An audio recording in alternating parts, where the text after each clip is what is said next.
Hi, Steve. Hi, Jim. I've got a story for you today. All right? Oh, really? Yep. Oh, please tell. Once upon a time, there were two guys. One owned a record store, and the other was a record collector. Over the course of several years of coming in every Sunday and talking about records, they became good friends. And then one day they said, "Hey, why don't we do a podcast and call it Two Guys Talking About Records?" Wow, that would make a hell of a concept album.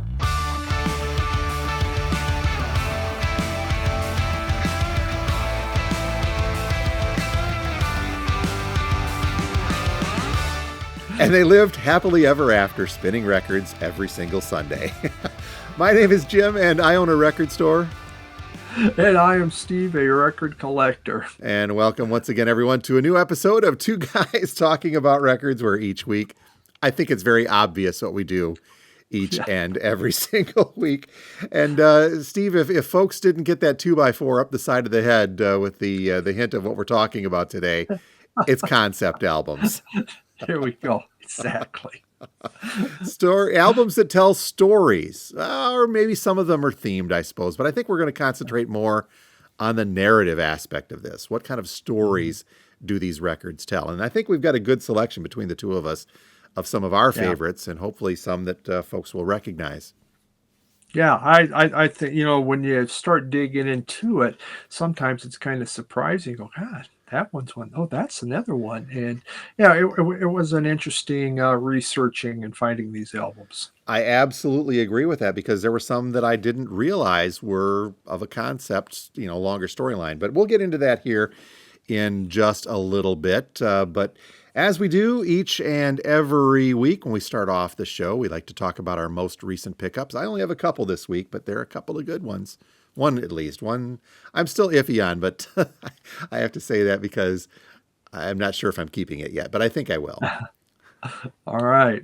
So what do you have? What do you have this week? Well, I have more than a couple. Some mail came in, stuff that have ordered a while back.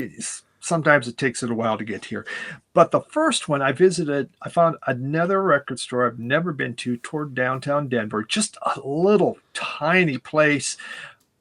But the walls went up like 20 feet. He had a fireman's ladder because it was all this stuff.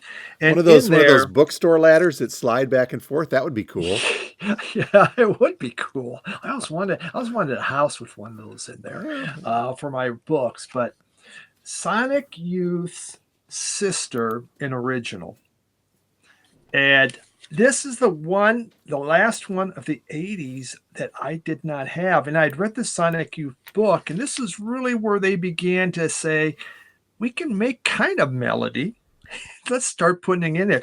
And this is what really made this exciting is it is the version that had to be pulled. Because they have Mickey and Goofy on there. So the copyright police. Yes, so this was censored. And so it got pulled fairly quick. So very hard to find. And it was on his wall along with a lot of other stuff. And I'm just going, whoa.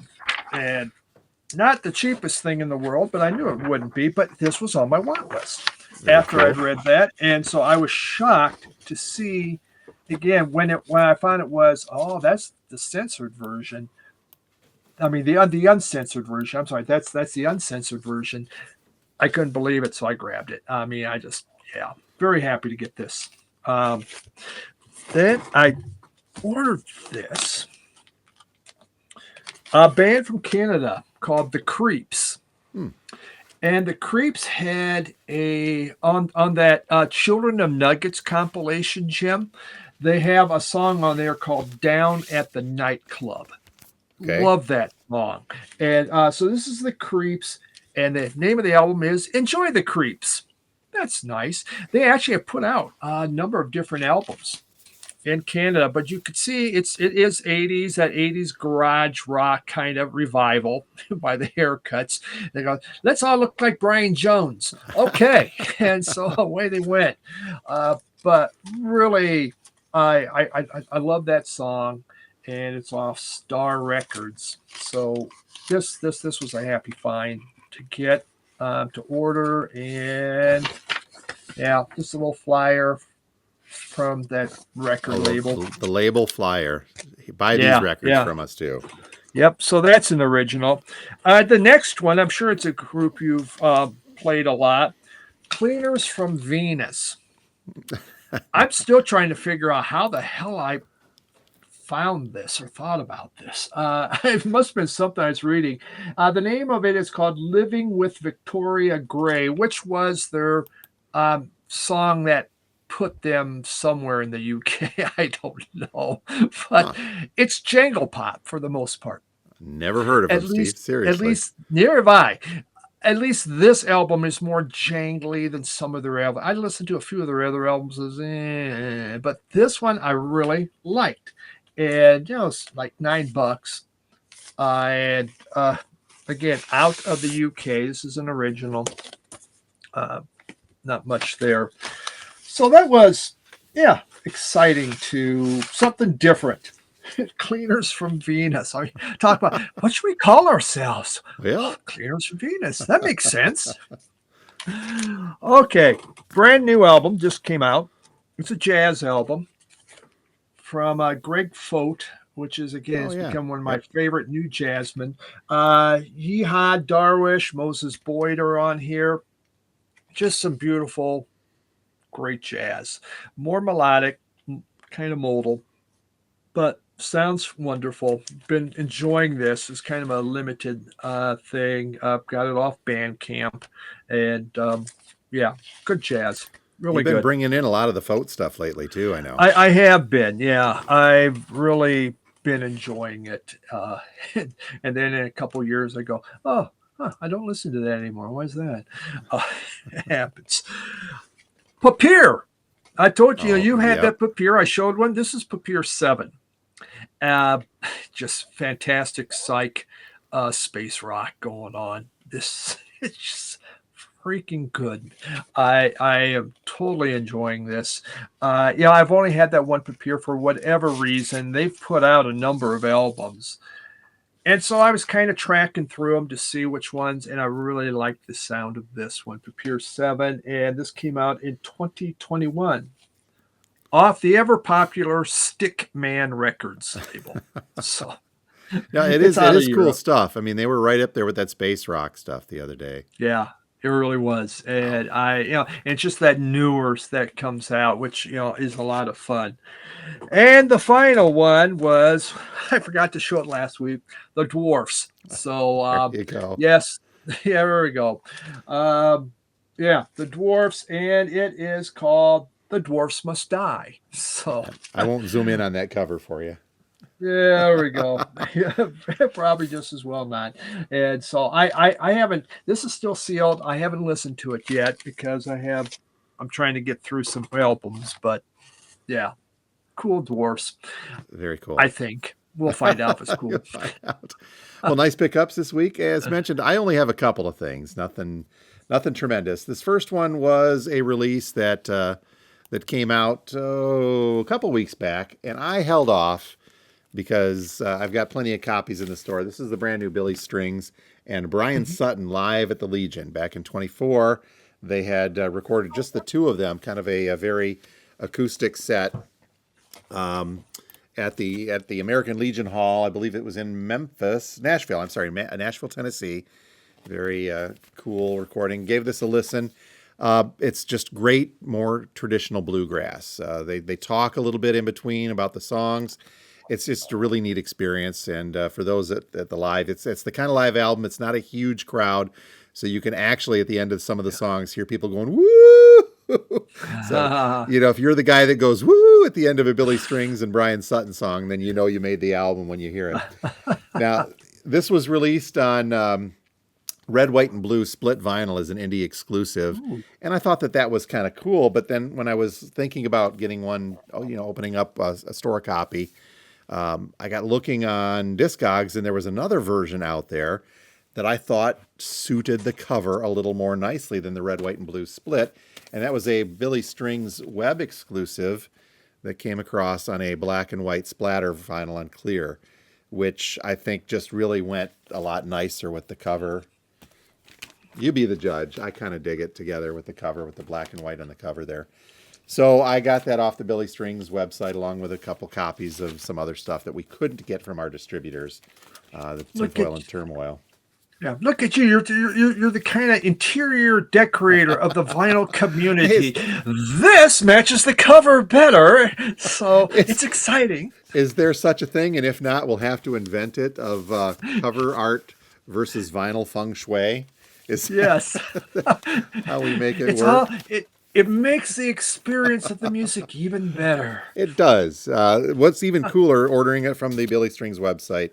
They Yeah. sent some postcards as well. So I do have a live at the American Legion, sent a postcard. And then there's even one that I get to toss in with my, where did it go?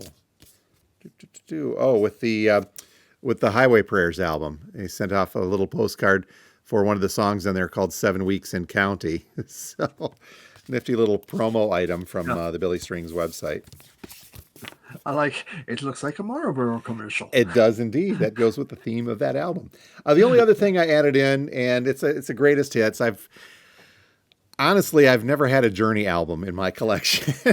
I don't know why. I mean, I like Journey. I just never would go to them often. I got a big collection, about 300 albums this weekend, and it had a lot of Journey in there. And I gave this a listen, and I'm like, you know what? I think, as we've talked about in previous episodes with the greatest hits, sometimes that compilation will suffice. Yep. And this has been reissued. They've turned it into a double LP on the reissue. I don't know if they added any extra songs, but this one is the original. It's got everything you would ever really need and want from Journey, and a couple that you don't. Yep. That's all I would need from Journey. Greatest that's what I have. Greatest That's hits. it. And so I'm happy with that. I guess I probably will keep. You talked me into it, Steve. Thanks. Okay. I'll be sure to pass that one down to my son eventually because, he hates Journey. I don't know why. He just does. So, as we do each and every week with our pickups and into the main discussion this week, we'll put together a Spotify playlist that features all of these songs so you can listen to them, see if they're there. I think most of this stuff will be there, but we'll get them into that Spotify playlist so you can check it out.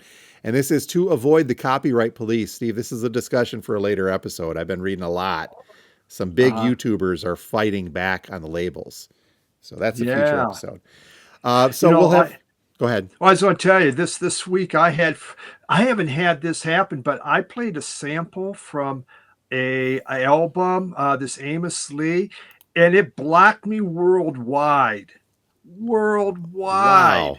I mean, generally Russia always blocks me. Belarus, North Korea doesn't like me a lot. So I took out that one sample, and it was all fine. But I've never seen.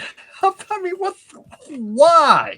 Why would you not want your music played? It's not a copyright strike, but you can't play it anywhere. Yeah. So, anyhow, well, again, future discussion, because I've got some other thoughts on that. Having beat the copyright police with that space thing a couple of weeks back. But so anyway, look for the Spotify playlist. It'll be in the description of both the YouTube channel and the Spotify episode, so you can click on that when you're done watching. Very cool to do. One follow-up before we get into the discussion at hand this week, Steve, with the concept albums. We had Dr. Dave on last week. A lot of great response to that, talking about the psychology of collecting and why we collecting.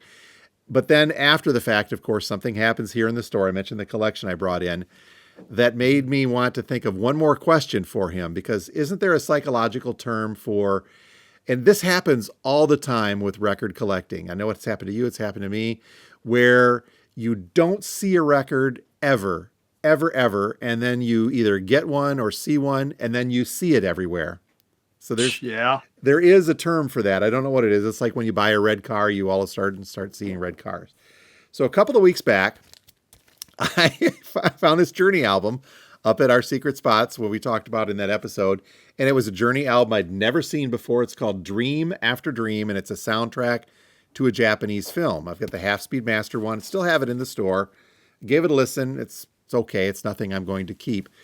But I just marveled at the fact that there was a Journey album out there from the 1980 that I'd never seen, right? Mm-hmm. In comes this collection this week. And what do I get? Another copy of Journey Dream After Dream, only this is the regular one, not the half-speed mastered version. Yeah. But wait, as the ShamWow guy says, there's more. How about a Japanese pressing of said album? So, with the Wow, that OBI must be a strip. good album.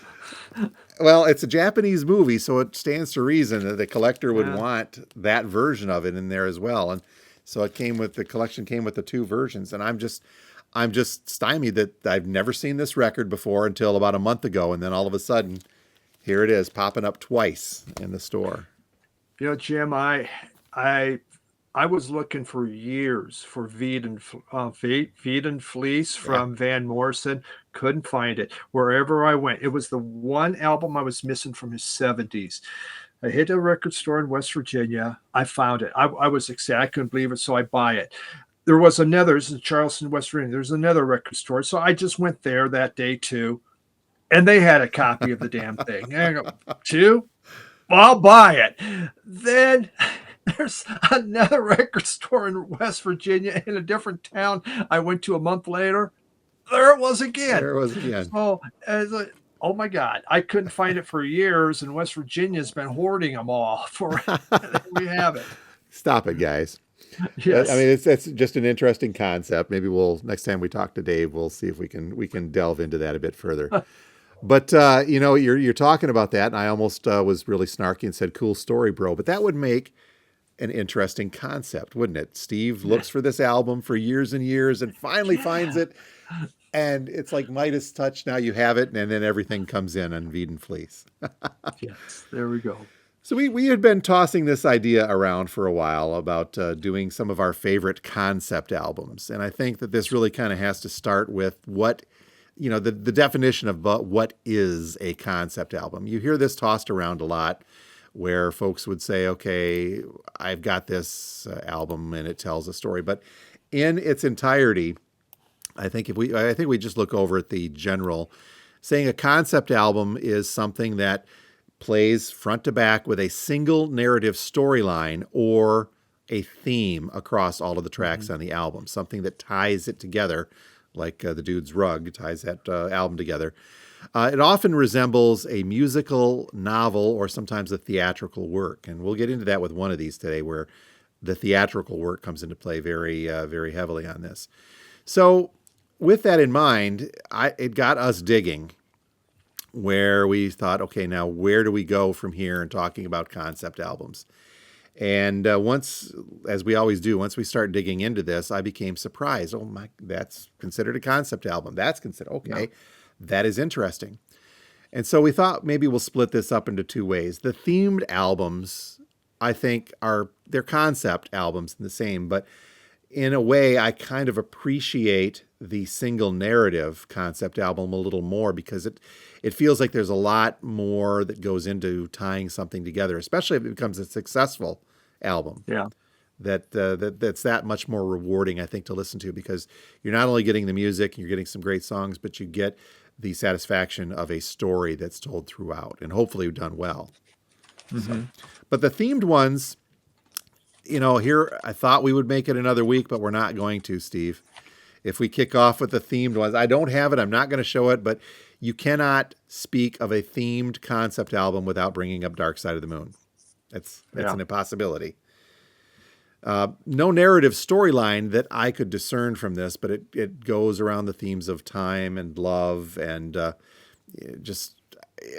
get into it. I don't want to go too far dark side. We've overplayed that a lot. And a lot of those earlier Pink Floyd albums as well, you could count as themed concept albums. They all revolve around a certain theme. Animals, work, as well as you get some Orwellian stuff in there to go with. But what do you think, though? Themed ones, are they up on your list, or do you like the narrative? I think I like the narrative. I actually have a couple themed ones. Themed ones kind of escape you at times. You're not thinking a concept because it's not, that single storyline going through. And so you're not always thinking about them conceptually. So, that's a good point. Floyd makes it easy because the songs meld seamlessly from one to another. Hmm. to tie that theme together. I mean, there's no really, it'll fade from time to whatever to, Great Gig in the Sky and the like. But you're right. Sometimes it'll get by you. Say, oh, okay, I get it. If you stop and think about it, I get it that these are tied together. So what do you have? Let's start with the themed ones actually first, because I think we're going to spend a lot more time and have more fun on the narrative ones. Bill, let's talk a little bit very quickly about the themed ones. So what do you have to kick us off with a theme Yeah, I that's not yeah, I Dark actually Side? yeah, I actually it's not dark. So I actually have a couple of them here. The first one shows is Alice Cooper, and when did this one come out? I can't remember. 77 or something, Around there, yeah. 78. It's just, I mean, the whole theme is about being locked up within the mental institution and the people that he met. And so it's a variety of songs about these various people. It was my very first Alice Cooper album, and it's still my favorite Alice Cooper album, which almost no one would ever agree with, but Yep. it was my first. And, I'm From not a the big Alice outside, Cooper correct? fan. Yes, from the Yep. outside. Or from the inside or From the from the inside. outside? From the inside. Yeah, from the inside. I'm wrong on Inside, that. outside. They got a door on the front that opens up, so you can go inside or outside. But yeah, definitely very cool stories on that one. The idea of Cooper, and I'm just going to hit on mine here real quick as well. It's the same thing. School's Out from Alice Cooper. I forget the year on that as well. This version, I've got the pink panty version of this one, Steve, Ah, the original. You could consider Schools Out to be a very loose narrative following a mm-hmm, group of people as they graduate from high school and decide if they're moving on, how they're going to, whether they're going to see each other, not forget each other as they move into adulthood, right from Schools Out. But I don't think that it's a loose narrative, according to what I've read, but not something tied into a very definitive storyline. But still sure. works together as a themed album, as a lot of the other Cooper stuff, the earlier Cooper stuff, tends to do as well. Yeah. My next one is from the Drive-By Truckers, The Dirty South. And this came out in 2004. And what it does, it looks though it's all based about looking at the deep south. It looks at the hypocrisy, but also the desperation of some people down there. But it digs into human triumph also from the south and kind of the spiritual energy that you could find there. So it is all themed within, about the South. These drive-by truckers are from the South. They've grown up there. So it's what they like and don't like about it. And really it looks at music folklore. It looks at musical history. There's a whole song about Sam Phillips. And then even their family stories are in here, but deals completely with the South. So Oh, pretty very cool. cool theme. Yeah. Yeah, my only other themed one, and this is a favorite from time to time that I'll go to, and this is the Tubes and their Remote Control album. And if you can't tell from the cover, this one was, by the way, 1979. Can't tell from the cover, it is all themed around television, right down to the song Prime Time. They even got kind of little Hollywood Squares motif going on in the background. I've got a white label promo copy of this. That's why it's got the hype sticker directly on the front there. But you're talking about all television themed songs. Turn Me On, TV is King, Prime Time, No Way Out, Get Overture, No Mercy, Only the Strong Survive. And the big one on here, it closes off with a song called Telecide, which is just, it's phenomenal. Even have the little Hollywood Squares insert from them on there as well. But that's just a favorite go-to. It's kind of in that Kinks era where they're almost still punk, but they're getting a little electronic-y, and so in before the Talk to You Later top 40 type of stuff. But always a favorite. Okay. Well, then, more of the storyline. Yeah, well, let me start off with what is generally considered to be the first of the Oh, concept yeah. albums. Hmm. From everything that I've read and everything that we talked about before, one of the first conceptual albums that tells a narrative story from front to back is Sgt. Pepper from the Beatles.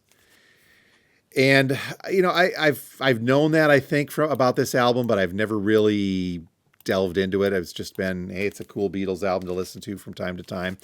But the storyline for this one is, and let me get back over to my notes on this. Um, yeah, generally considered to be the first of the concept albums that presents a fictional concert by the band Sergeant Pepper's Lonely Hearts Club Band, Yeah. which is the whimsical alter ego of the Beatles.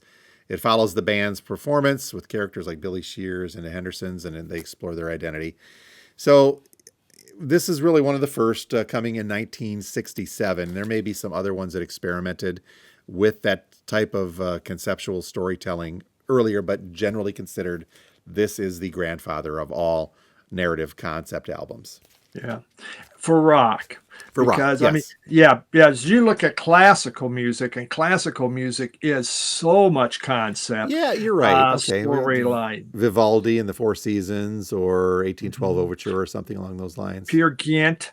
Yep. And I mean, but that's they told. I mean, but that's what the music was about. Then, kind of telling a narrative for people. They could sit there, and it was a way to express that. So it's been interesting. Even some jazz came out with that, but probably more of a theme. But for Yep. rock, yeah, that Peppers definitely. Okay. Well, what do you have to start us off with? Well, my first one came out in 1971. It's a favorite of everyone's. Gerard Manuel and Humo. So Peruvian, Everybody. yeah, Peruvian Psych, and this is Machu Picchu 2000. And again, it came out in 71.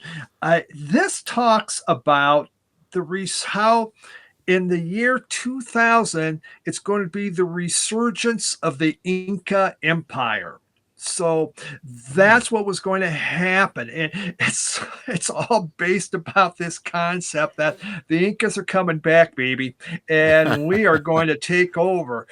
Uh, and maybe he meant 3,000. That might be at 3,000, but something celestial or whatever's all part of it. So yes, that is the whole storyline and concept of this. Gerard Manuel and Humo. You said you were digging back on a few odd ones, weren't you? That one's an odd one. This guy's made some really good psych out of Peru. That's not one of the better ones to me, but yeah, But it's still a is narrative. fun. I'm going to Yes. backtrack a little bit for my next one. The Who, obviously known for a couple of very deep, Yeah. big, sprawling concept albums. The first of which, though, from 1969 is Tommy. And, this is one that you do know based on listening to it that it does follow a storyline. If you get beyond the big ones, like obviously Pinball Wizard tells the tale, but the storyline arc of this great double album, it follows Tommy Walker, a boy, and I don't know if we can say this, becomes deaf, dumb, and blind, loses his sight, hearing, and speech after witnessing a traumatic murder by his parents. So that's what this, maybe it's of or by. He becomes isolated in his sensory deprived world where he discovers a talent for pinball. And then after he becomes a cultural phenomenon and has a spiritual awakening, he's elevated to a messianic figure.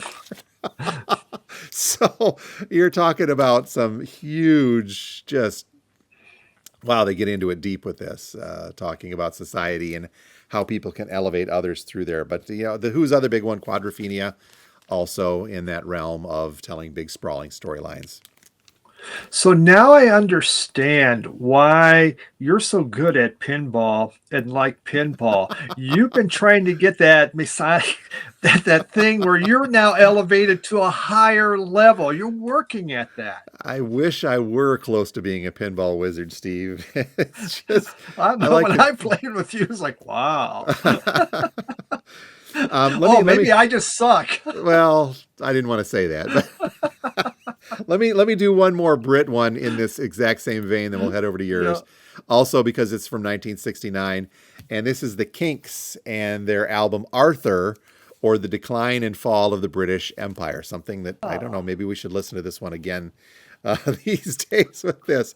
But the Kinks' Arthur is an interesting storyline. The narrative summary on this: the album traces the life of a person named Arthur Morgan, a working class Englishman reflecting upon his personal struggles and the decline of the British Empire post World War II, from his childhood during wartime to his mundane adult life and the emigration of his son to Australia, Arthur grapples with disillusionment, family ties, and societal change.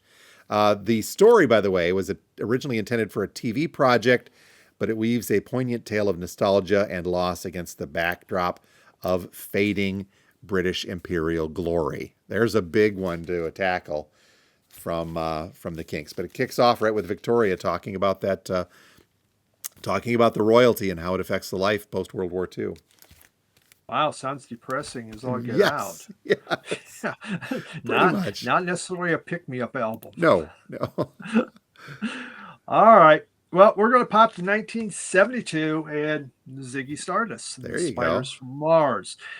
This is what you call a loose concept album, okay? Not really as tight as other ones, but it is about androgynous. Yes, there we go. Thank you. Alien rock star coming down. And, well, obviously that is David Bowie, and it gave him a chance to dress up really cool to play that part. And, of course, the world went nuts and began to dress like him too. The 70s, such fun. And thanks to him came Kiss. But there we have it.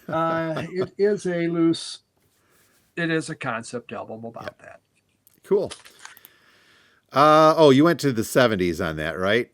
I did. I'm just going to go ahead. We'll just very quickly show the Moody Blues. This is an interesting one. Days of Future Past. Same thing. Narrative follows a single day in the life of an ordinary man, taking us from dawn through nightfall. It's a cool one. That's one of the ones that I never would have realized was a concept album until we started looking into this. Not in a million years. Not in a million, but that technically counts. Do you have some Emerson, Lake, and Palmer? Because again, like Floyd, you cannot escape this notion of concept without getting into a little ELP. Yeah, no, I got 0 of them. So no, they're 0. I don't have any. No. Okay. One for me, and that's Tarkus. And it's a cool album. It's just some great prog rock. I think I've talked about this before. I've got a radio banded version, which defeats the purpose of a concept prog album because you interrupt the storyline with breaks in the tracks for DJs to get into the songs and out of the songs. But neither here nor there. But this one is mystifying because it gets a little wild. The narrative summary, Tarkus tells the story of a surreal apocalyptic landscape and this thing called Tarkus, which is a mythical armadillo tank hybrid, which is born from war and technology. And he emerges from a volcano. Tarkus battles fantasy characters throughout a dystopian landscape, symbolizing conflict between nature and mechanization. These guys were deep in the 70s. The narrative culminates in Tarkus's defeat and his submersion into a river, which later tracks reflecting on the futility of war and the cycle of destruction. You know, you'd like to be there when they're discussing it. Maybe they're all around a table. They're taking a few drugs. Wait a minute. Here's an idea. An armadillo tank, right? Okay, yeah. And they're all getting excited and wow.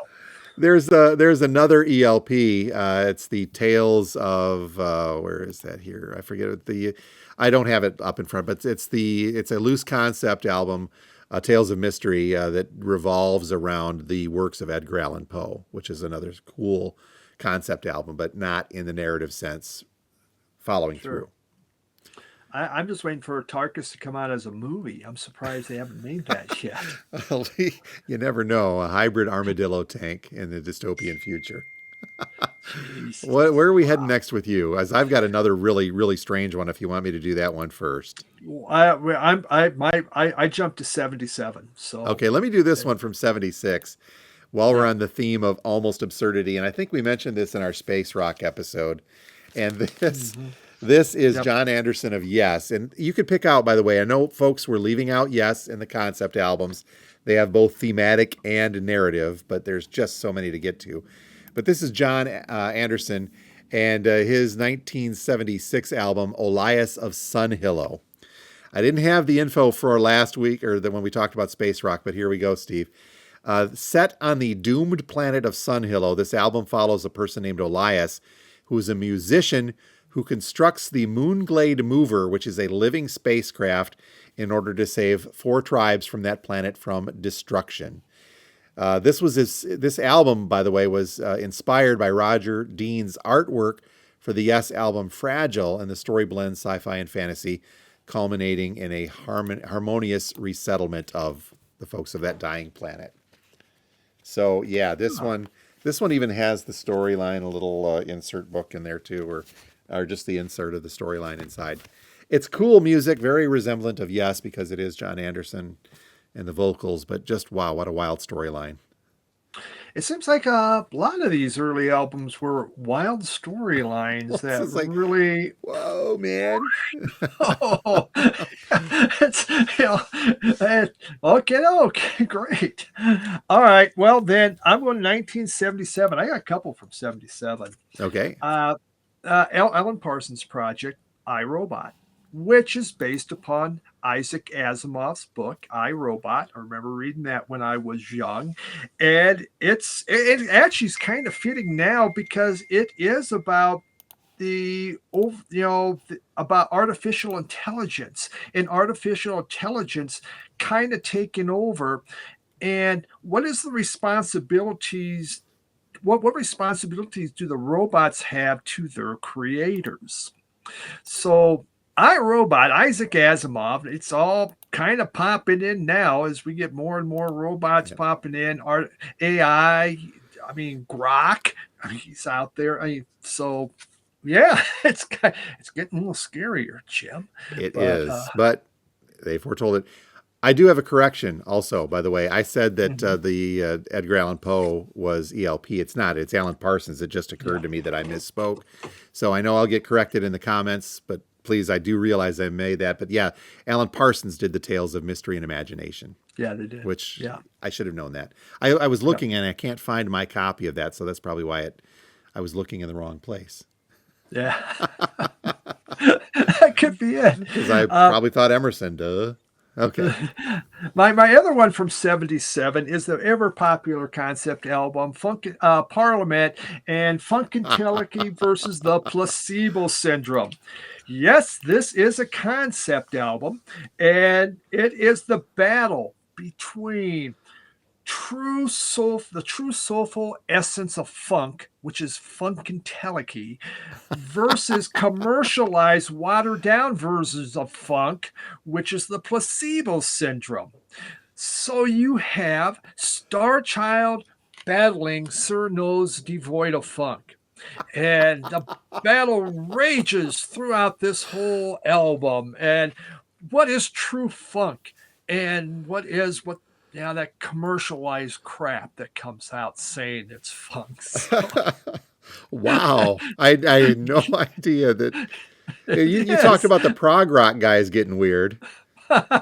Well, Parliament was extremely drugged up. So, these guys were flying high 24/7. So, there we have it. It is a concept album because that is the whole album. Well, what year do you head to next? Because I've got something that's along those lines. I don't 84. Okay, well then let me hit up next into 1979 because there's a couple of important ones from that year, and kind of playing off of the battling music and going through. We get this sweeping one from Frank Zappa, and I'm speaking, of course, of Joe's Garage. And not only this is split up over a couple of different albums. Act 1 was on one album originally, and Acts 2 and 3 were on another set of albums. I think in subsequent reissues, they put all 3 of these together to kind of keep them in. But yeah, Joe's Garage, this one, I've always realized that it was a concept. I thought it was a little more loose, but not the case.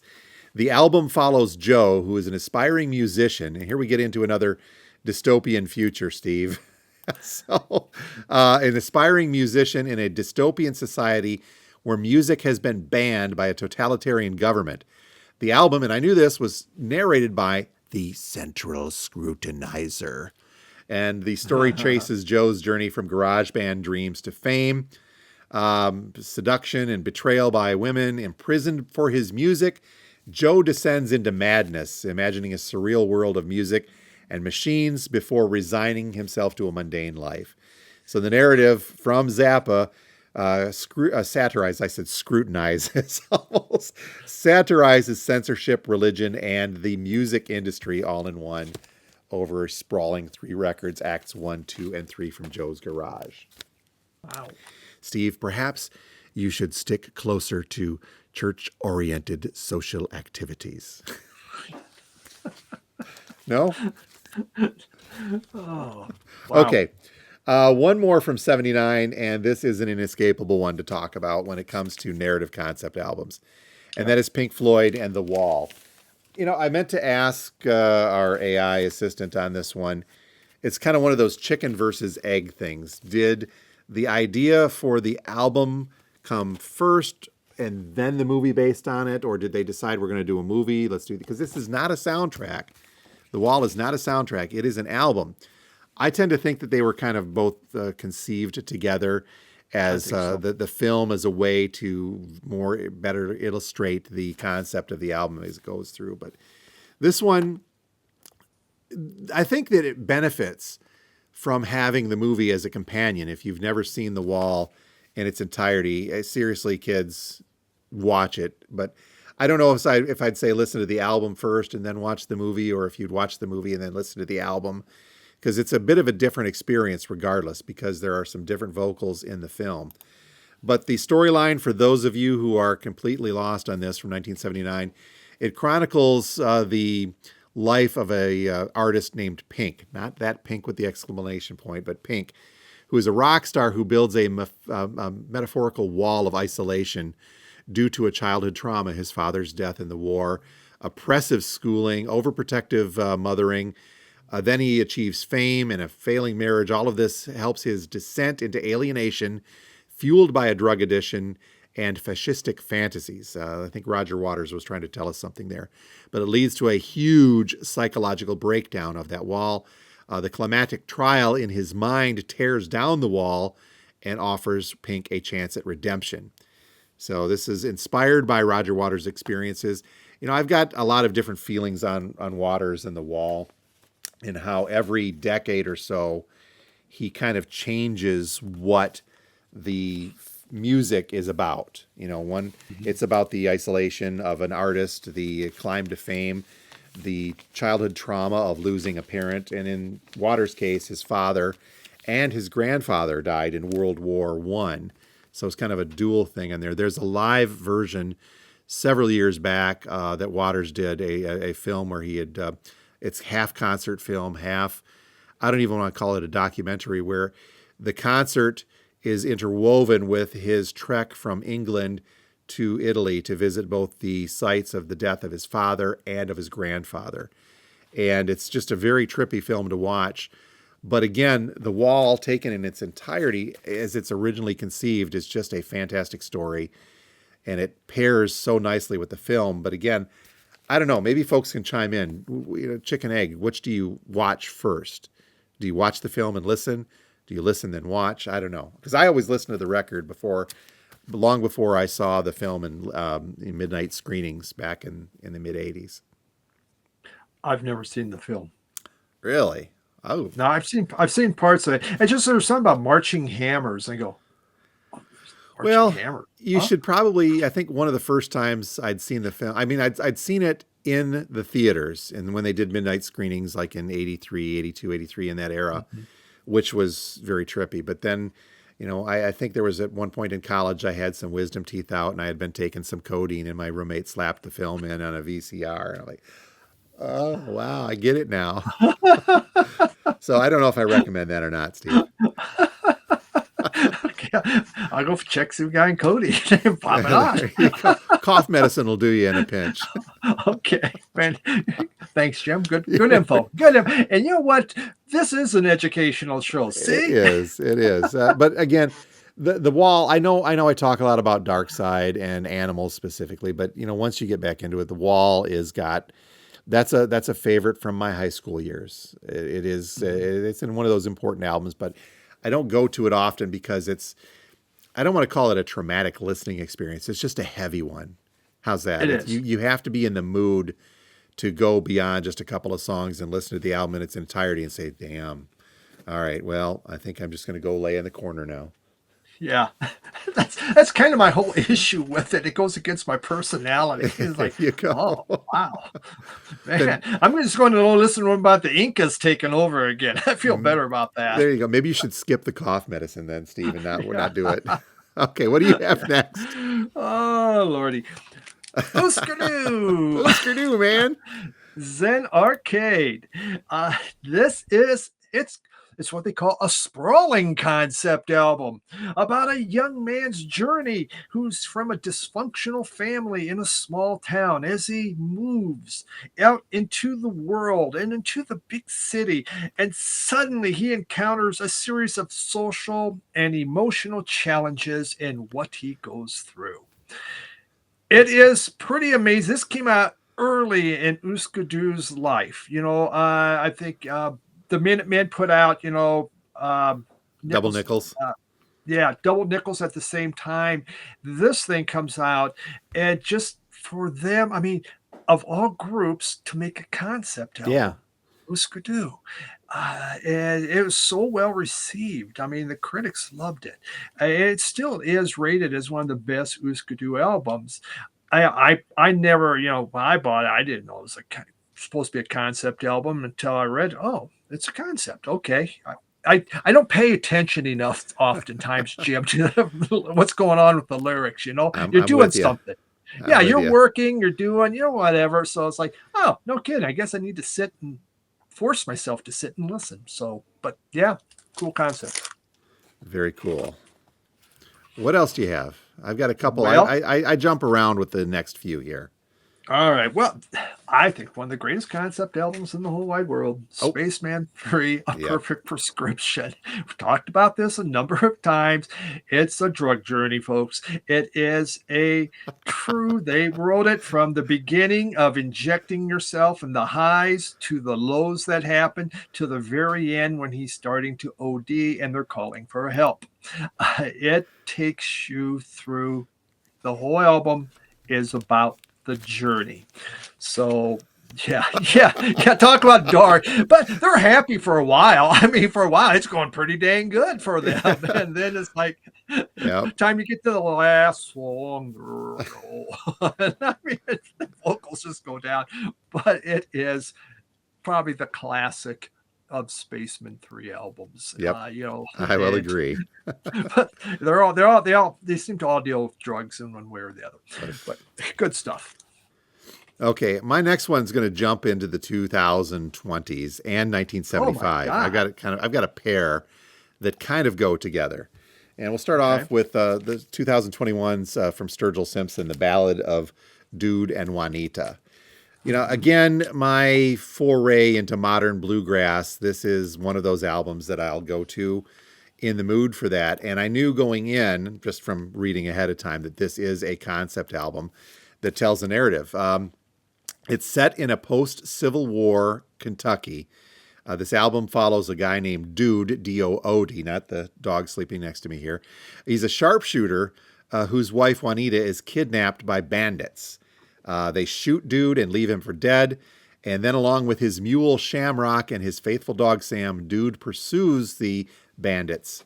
Sam, oh man, the dog dies during the quest, but Cherokee leaders who have received Juanita in trade return her to Dood. He then hunts down and kills the bandit in a violent showdown. So it's interesting because it starts with a narrator prologue set to fife and drums, which is about as far removed that you could think from, well, maybe not so far removed from a traditional bluegrass album. It just kind of stands out, but it sets up the entire storyline as a narrator would. I don't know if that's lazy writing or if it's just an inventive way to get into it, but still, it's a tale of journey and trauma, and ultimately getting back with his love of his life. Pair that with Willie Nelson and the Red-Headed Stranger.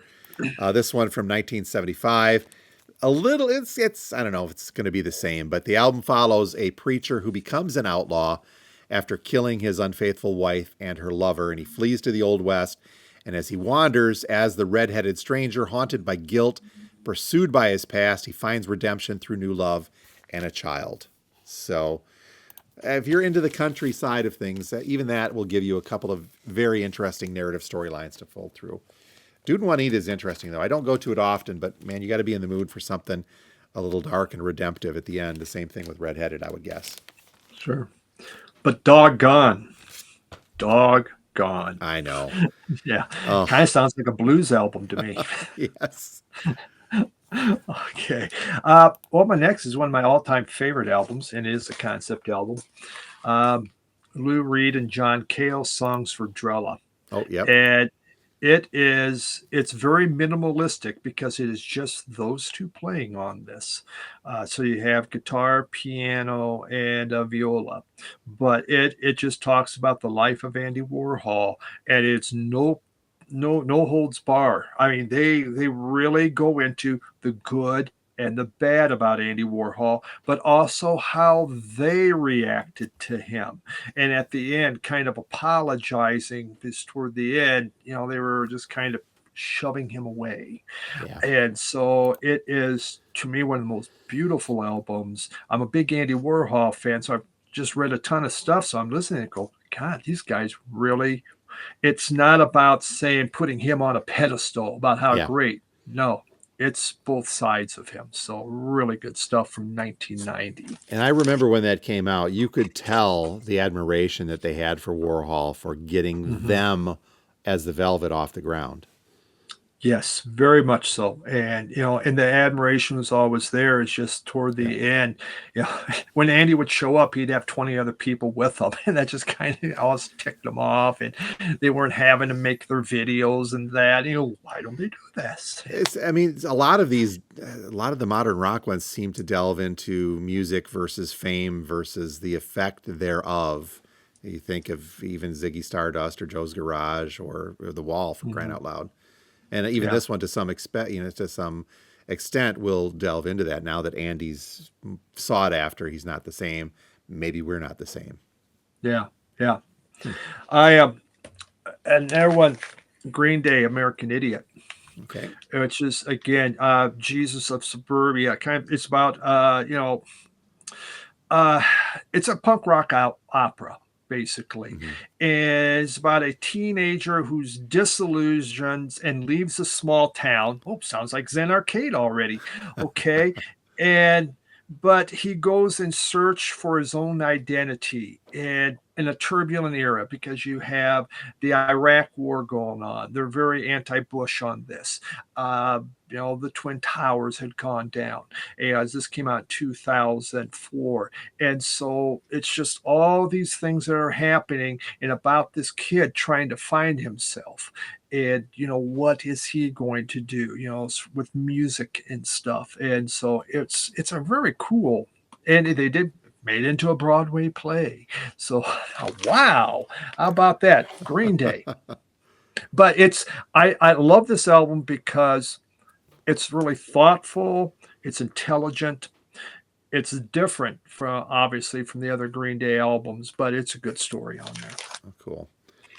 Now, where do you go next? I've got two more that are kind of tied together, so I'm going to do these two to wrap us up on my Yeah, go side. ahead. I got one from 2019, one from this year. Go ahead. Go with those real quick. All right. So from 2019 is Nick Cave, Ghosteen. This is a sad album. Nick Cave's son, I think, had died in, I believe, 2015. And I mean, and it hit him hard. It was very, very rough on him. So this is a meditation of grief, love, and faith following the death of his son. And it's a really, I would say, almost like a philosophical exploration as he looks at this stuff. Not a lot of you're going to get up and dance to it or anything, but it's very somber. And you just kind of listen as he pours out his grief and things, but things that he's seen. And it's not all bad, but how life changes and what he went through. So an interesting album with that. Someone had sent this to me because it wouldn't be my normal thing that I would go pick up and go, oh my God, a thing that's really depressing. Let me get that album really quick. But it was very, very good. And I'm glad they sent this to me, as to look at. And my final one, this just came out this year. And we just talked about Greg Folk. I just had recently showed this Greg Folk and Yep. Forest Law. Uh, Folk is jazz, plays keys and synthesizers. This is the first time he's ever had vocals, but this is about it's called Midnight Waves, and it is about Dave Gray is the name of the person, and he was an artist and a surfer from the Isle of Wight. So this looks at kind of the philosophy and the many different aspects of the surfing and the surfing community of all things to dig into. And again, right from the Isle of Wight. So it's a very good album. I really have enjoyed this. There's definitely that kind of surf vibe in some of the songs, but it's telling a story and going through it. And so, yeah, just something totally different. That's some of the art from Dave Gray on there. Yeah, interesting album. Very, very cool. Well, I'm going to skip around a little bit on my last two, Steve, simply because the artists, the concepts are not tied together in any way, shape, or form, but the Uh-huh. artists, you can kind of tie Primus and Rush together. And you knew I wasn't going to get out of this without talking about Rush, but let's kick No. in first with Primus and an album called Desaturating 7. This one is a concept album straight up, came out in 2017, and it's based upon a children's book called The Rainbow Goblins. And you want to get some weirdness in here, Steve. The storyline is about 7 goblins who are each obsessed with a color of the rainbow, and you can see they each match their colors. They plot together to drain an entire valley's colors by eating said colors. So the greed leads them to a magical rainbow, but their gluttony traps them in a cave where they drown in their own colorful vomit. Okay. that's that's kind of where we are with this one. But it's Primus, narrated with dark humor. The story is an allegory, albeit surreal, for greed and environmental destruction, and told through Les Claypool's whimsical perspective. So we So, just go through all these albums that deal with important issues and all that, and that's like a drop back to the '70s again. colorful vomit, and the vinyl even Wow. illustrates that as well. But it's a fun record, but it's Primus, and so you've got to be in a Primus mood to do Mhm. that. Now, finally, Steve, I'm going to go with what should have been and a lot of folks say that this is a concept album, and I, of all people, am going to argue against it and say no. 2112 by Rush is not a concept album. Side What? A is a narrative on its own, and I'm going to hold true to these rules. The side 2112, with its subsections of overture, Temples of Syrinx, Discovery, Presentation, Oracle, Soliloquy, and Grand Finale, is an arcing 20 plus minute story of a dystopian future and a guy who finds a guitar and has it smashed along with his dreams. But given the fact that side 2 is unrelated songs, this one does not meet my criteria for a concept album. It's still a great I'd agree. album. It Yeah, is a great album. I'd agree with that. Because I have other albums I could have picked Yep. where half of it might be, but the other songs have no relation to it. So yeah, It doesn't quite it's a stand up. concept half album. Yeah. Yeah. And I think we talked about this in the space rock too with Rush. A lot of their stuff, there's one between Farewell to Kings and Hemispheres where one side ends, Hemispheres takes up. So that's over 2 albums, but the corresponding A side and B side of the other albums are not related in that respect either. And a lot of other Rush music deals with that dystopian type of future. But their only concept album was the last album that they released, full one, double LP to boot concept from 2012. And this is Clockwork Angels. And this one gets tremendously intricate in its storytelling. I think Neil Peart, before he died, really was looking to say it's got some really interesting inserts and bookwork going through there. The artwork of Hugh Syme as well is just fantastic on this. But this one, tells a story. It's kind of a steampunk, so we get that early 2000 teens in through there as well, but set in a steampunk world which is ruled by a totalitarian called the Watchmaker. This album follows a young man. Let me zoom in on this here. This album follows a young man who's seeking adventure and freedom. He leaves his rural home and he journeys to something called Crown City, encountering a lot of people on the way, including a carnival, a shipwreck, anarchists, and the Watchmakers, all of them, by the way, set in the Watchmakers' oppressive regime. This album grapples with faith, free will, destiny, as this character's odyssey, which is inspired by Voltaire's Candide, culminates in a reflective wisdom in a song called The Garden, which balances optimism and loss all throughout his questioning for meaning, his seek for meaning. So again, this is not my favorite Rush album, but it grows on me. Same thing like Snakes and Arrows, the previous one did. Mm-hmm. It takes subsequent listenings for me to be able to get further and deeper into its meaning. I knew going in that it would be a concept album, but this goes even further because this inspired, along with the work with Rush and Neil Peart, it inspired a novel by a very well-known science fiction novelist named Kevin J. Anderson, and they came up with a graphic novel, For Clockwork Angels, that fills in. I have to do this here. It fills in. It's a graphic novel. You can't call it a comic book.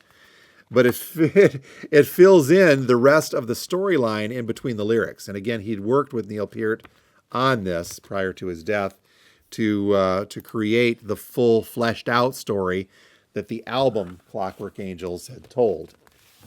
Let's see if I can get both of these in here to kind of see. So it's kind of a neat companion. Obviously, my son got that for me a couple of years after the album came out, but still some very cool stuff. Yeah. So that's a book, and the book has comics in there. So, but that's not a comic book, but though it's a book with comics, but it is a graphic novel. It's a graphic. I don't want to get into it. I guess that if you try to call it a comic book, it's going to be trouble from one sect of the collecting that we don't deal with too often. It's for adults. It's called a graphic novel, damn it. Kids have comic books. So I think, Steve, we've well established that whether we knew it or not, there's a lot of concept albums in our collection. Some I knew about going in. Some are there. They deal with some pretty heavy themes because I think for a songwriter, and I'll use Peart as an example on this, it allows them to flesh out an idea that they may have that's a little more sprawling than can be contained in a 5 to 10 minute song, or even a shorter song. I think it's more challenging for lyricists and artists and musicians to string together something like this, especially when you think it's going to go over a full double LP, and it doesn't always work. But I think a lot of the cases we showed today, maybe it does work for some of them selectively. Yeah, I think it is tough to get it to work because you're trying to put all this together. And again, to really get it, you have to sit and listen. Yeah. And in this day of age, we all electronic media and that, how often, we're not sitting and listening like we should, like maybe back in the 70s or something when you didn't have the extra distractions all over the place. Well, in the era of digital as well, it's all too easy to break a song out. I like this song. I'm going to listen to this song. Yeah. And in that extracted setting, you're not going to get the full effect of what was intended. And we've talked about that before, about how vinyl record albums are meant to be listened to front to back, side A to side B, and in some cases, record 2, side D and D, C and D. And in the case of concept albums, that's almost a must that you have to do it to take in the full effect of what the artist is intending to do with their presentation. Yeah. The Wall's a classic example of that for me. There's certain songs I pick out and I will put on. So, the concept's busted. I just love those, few songs I'm going to listen to on my phone. I've got, since you mentioned that, I just thought of this. One more thing to talk about with The Wall. This is, I'm sure it's out there. I kind of discovered this myself, but I'm sure other people have talked about this. Not only is The Wall a concept album, but technically speaking, it's a looped concept album, meaning that the very first sound you hear on side A is some almost unintelligible talking in the background before In the Flesh kicks in. And at the very end of it, the originally speaking, it goes back to that jumbled bit of just dialogue, but it picks back up. And at the beginning of the album, the front part of that dialogue is clipped. And at the end of that album, the back part of the dialogue is clipped. So theoretically, this would loop upon itself as a concept album. And I'm sure that that was intentional, saying that this is a process that will repeat. And oddly enough, that Roger Waters film and live that I mentioned does the exact same thing, with him arriving at the concert with some dialogue as he's getting out of a limo, repeating with some dialogue as he's getting back into that limo, clipped as well. So sure. I think that's obviously intentional. It just occurred to me, and I know we went over time on that, but I thought that was kind of cool to talk about. Yeah. Makes sense. Okay, folks, I know we both know that we missed some. There are way too many to get into. We didn't talk Yes. We didn't talk a lot of other prog rock and space rock that gets into a lot of these. So feel free to chime in. Tell us about some of your favorite concept albums. And then let us know, too. I think it's obvious from today's discussion, Steve, that both of us lean toward the narrative side. The thematic stuff is cool, but I don't think it's as impactful as a storytelling through an album. Yeah. Agreed. Definitely. Yeah. So, once again, folks, let us know. Let us know what you think. And as always, we do appreciate you stopping by to listen to us two guys chat each and every week. And Steve, I think this storyline is coming to its end. Yeah, the concept is over. Well, we'll come up with another one next week. How does that sound? Yep. Okay. All right. Fantastic. So until next time, my name is Jim, and I own a record store. I'm Steve, a record collector. Thanks, everybody. Yep. Bye, everyone.